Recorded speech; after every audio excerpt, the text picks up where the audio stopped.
Greetings, class of 2020. I hope that this year has been just as good to you as it has been to me. But if it's not been, then my words here today will make it just a little bit better.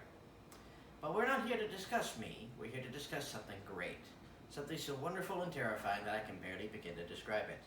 Of course, I am talking about your future. And believe you me, right now the future can look pretty grim. The economy has taken a mighty hit due to recent events. Job prospects are down, and everywhere that you look there are predictions of hopelessness, joblessness, and even death. But it all sounds like a very impossible wall to climb.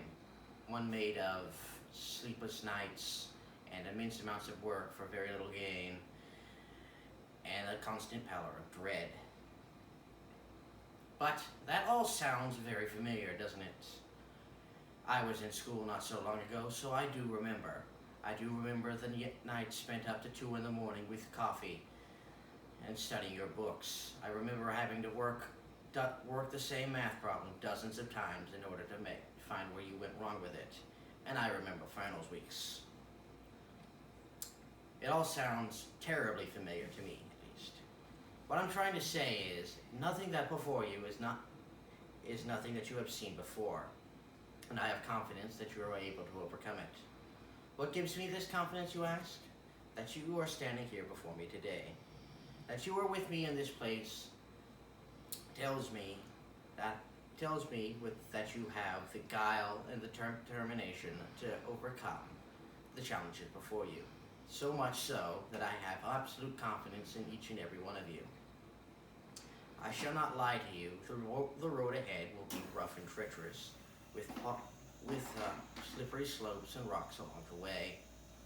But by the cap on your head and the gown on your shoulders, you prove to me into the world that you have what it takes to proceed forward.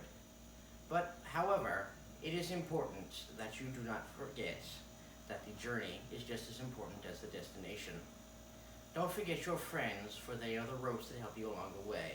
And don't forget your family, for they are the handholds that help you hang on when you are at your weakest. And last but not least, do not forget yourself. For if you do not like the face that you see in the mirror in the morning, then what is the point of it all?